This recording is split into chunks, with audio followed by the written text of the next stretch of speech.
Assalamualaikum warahmatullahi wabarakatuh. Selamat datang di video pembelajaran titrasi asam basa. Mari kita belajar bersama dengan saya, Ibu Herlina. Semoga kalian dimudahkan memahami pelajaran kali ini ya. Yuk langsung saja kita masuk ke materinya. Sebelum kita masuk ke materi titrasi asam basa, saya ingin mengajak kalian mengingat kembali materi pada bab sebelumnya, yaitu tentang reaksi penetralan.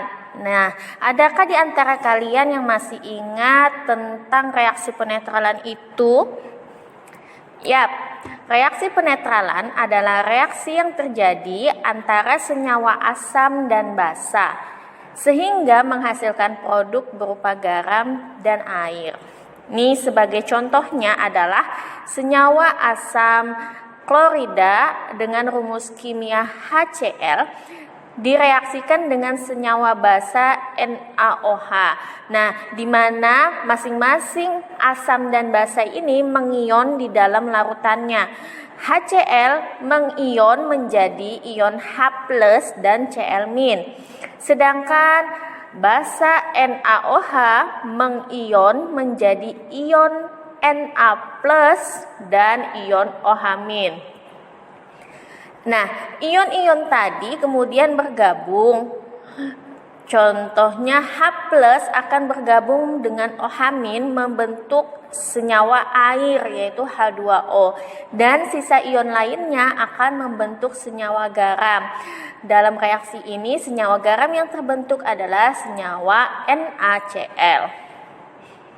Nah, buat apa sih kita belajar tentang reaksi penetralan ini? Reaksi penetralan ini akan kita gunakan pada materi titrasi asam basa selanjutnya. Titrasi asam basa adalah suatu metode perhitungan untuk menentukan kadar atau konsentrasi larutan asam ataupun basa dengan cara meneteskan larutan standar yang telah diketahui konsentrasinya hingga batas volume tertentu. Pada proses titrasi terdapat beberapa alat utama yang akan digunakan saat percobaan, yaitu sebagai berikut. Yang pertama adalah statif, yang kedua klem buret, ketiga buret, dan yang keempat yaitu labu Erlenmeyer.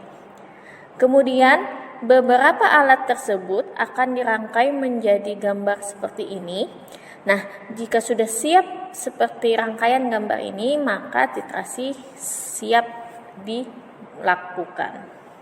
Pada metode titrasi terdapat dua istilah dalam menyebutkan larutan yang akan digunakan saat percobaan, yaitu titran dan titrat. Titran merupakan istilah bagi larutan yang ditempatkan pada buret, dan larutan ini telah diketahui konsentrasinya sehingga dijadikan sebagai larutan standar.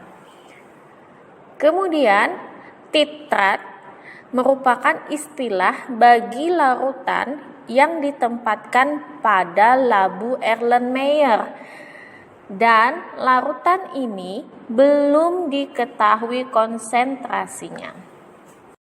Berdasarkan jenis titrannya, maka titrasi asam basa dapat dibedakan menjadi dua, yaitu titrasi asidimetri dan titrasi alkalimetri.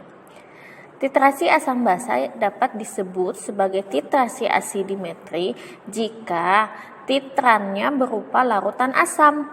Namun jika larutannya basa, maka disebut sebagai titrasi alkalimetri.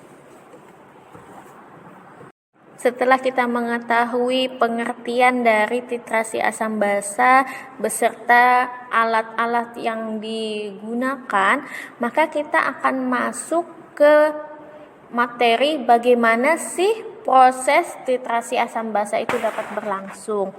Di sini saya akan memberikan contoh, yaitu percobaan titrasi untuk menentukan kadar asam cuka di pasaran. Ya, seperti kita tahu ya, asam cuka di pasaran seperti ini. Nah, karena asam cuka ini merupakan larutan asam lemah yang akan kita cari tahu konsentrasinya, maka asam cuka yang memiliki rumus kimia CH3COOH akan kita letakkan pada labu Erlenmeyer. Kemudian, setelah diletakkan pada labu Erlenmeyer, kita berikan beberapa tetes indikator PP ke dalamnya. Oke, tadi kita bahas CH3COOH itu belum diketahui konsentrasinya, maka CH3COOH sebagai titrat. Jika titrat berupa larutan asam, maka yang akan kita jadikan sebagai titrannya adalah lawannya, yaitu larutan basa. Dalam percobaan ini kita akan menggunakan basa kuat, yaitu larutan NaOH yang telah diketahui konsentrasinya dan kita masukkan ke dalam buret. Secara submikroskopik, di dalam larutan titrat terdapat ion CH3COO- dan ion H+, serta molekul H2O di dalamnya. Pada saat proses titrasi terjadi, maka akan ada penambahan larutan NaOH, sehingga ion H+ akan dinetralkan dengan ion OH- yang berasal dari NaOH, sehingga ion H+ dalam larutan akan semakin berkurang dan menyebabkan pH titrat menjadi meningkat.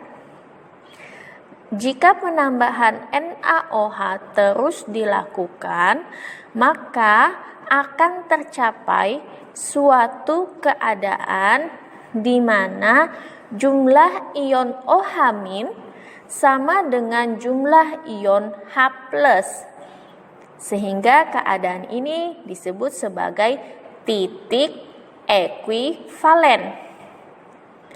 Kemudian, jika titran yaitu NaOH tetap diteteskan walaupun sedikit saja, maka akan terdapat kelebihan ion OH- dan kelebihan ion tersebut akan bereaksi dengan larutan indikator. Nah, sehingga hal ini menyebabkan perubahan warna menjadi merah muda. Keadaan di mana terjadi perubahan warna ini disebut sebagai titik akhir titrasi. Dan saat itulah proses titrasi harus dihentikan.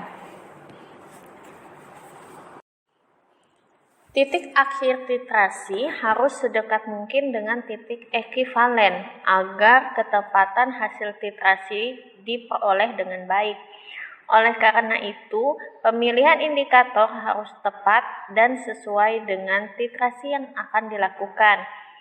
Indikator yang digunakan adalah yang memiliki trayek pH perubahan warna yang mendekati pH saat titik ekuivalen. Adapun tabel beberapa indikator asam basa adalah sebagai berikut. Sebagai contoh, saat proses titrasi asam kuat oleh basa kuat, garam yang dihasilkan tidak mengalami hidrolisis, maka pH saat titik ekuivalen antara asam kuat dan basa kuat adalah 7. Maka kita pilih indikator yang trayek pH-nya mendekati 7. Sehingga kalau kita lihat tabel yang mendekati dengan pH 7, kita bisa menggunakan indikator fenolftalin atau yang disebut sebagai indikator PP. Setelah mengetahui bagaimana proses titrasi berlangsung, selanjutnya kita akan mempelajari stoikiometri atau perhitungan titrasi asam basa. ketika titrasi mencapai titik ekuivalen, maka mol ekuivalen asam sama dengan mol ekuivalen basa yang dapat dijabarkan dalam persamaan sebagai berikut. VA dikali MA dikali A sama dengan VB dikali MB dikali B. Dengan keterangan bahwa VA merupakan volume larutan asam, MA konsentrasi larutan asam, A itu adalah valensi asam yang menyatakan jumlah ion H+ dalam senyawa, VB volume larutan basa, MB konsentrasi larutan basa, dan B menyatakan jumlah ion OH- dalam senyawa. Untuk lebih jelasnya, kita akan munculkan contoh soal. Contoh yang pertama, terdapat 20 ml H2SO4 0,1 molar dititrasi dengan larutan NaOH 0,2 molar. Maka volume NaOH yang diperlukan untuk mencapai titik ekuivalen adalah, jawabnya yaitu kita menggunakan rumus titrasi asam basa saat mencapai titik ekuivalen, yaitu VA kali MA dikali A sama dengan VB dikali MB dikali B. Volume asam sendiri di soal bernilai 20 dikali molaritasnya yaitu 0,1 molar dan dikalikan dengan jumlah H dalam senyawanya. Kalau kita lihat dalam senyawa H2SO4 jumlah H ada 2, maka A kita isi dengan angka 2. Sama dengan VB belum diketahui, dikali konsentrasi basa pada soal 0,2 molar dan dikalikan valensi basa. Lihat kembali senyawa NaOH ada berapa jumlah OH dalam senyawa, itu ada 1, maka kita isi valensi basa dengan angka 1. Kemudian dihitung 20 kali 0,1 kali 2 menghasilkan angka 4 dan sama dengan 0,2 dikali volume basa, sehingga volume basa yang didapatkan adalah 20 ml. Kemudian kita lanjut ke contoh yang kedua.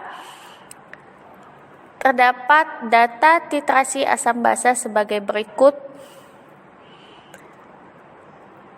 Ada dalam percobaan titrasi asam basa terdapat 3 kali pengulangan titrasi, sehingga volume larutan yang dicatat itu adalah volume HCl dan volume NaOH 0,1 molar. Kalau kita lihat di tabel, HCl itu belum ada konsentrasinya sehingga HCl bertindak sebagai titrat, sedangkan NaOH sudah diketahui konsentrasinya yaitu 0,1 molar sehingga NaOH menjadi sebagai titran. Nah, berdasarkan data percobaan tersebut, maka kita akan menghitung jumlah konsentrasi HCl. Jawabnya yaitu yang pertama adalah kita mencari rata-rata dari volume basa. Kalau dilihat dalam tabel, volume basa itu bervariasi nilainya, sedangkan volume HCl dari percobaan 1 hingga percobaan 3 nilainya sama. Jadi kita cari rata-rata dari volume basa saja, yaitu 20,6 ditambah 20,4 ditambah 20,5 dibagi 3 menghasilkan 20,5 ml. Setelah kita dapat volume basanya, maka kita masukkan ke dalam rumus titrasi asam basa seperti tadi, yaitu MA kali VA kali A sama dengan MB kali VB kali B. MA konsentrasi asam belum diketahui, dikalikan dengan volumenya pada soal yaitu 25 mili, dikalikan dengan valensi asam karena HCl hanya jumlahnya 1, maka A-nya sama dengan 1. Disama dengankan molaritas basa 0,1 molar dikalikan volumenya, yaitu kita ambil yang volume rata-ratanya 20,5 dikalikan dengan 1. Kemudian didapatkan hasil konsentrasi asam itu senilai 0,082 mol.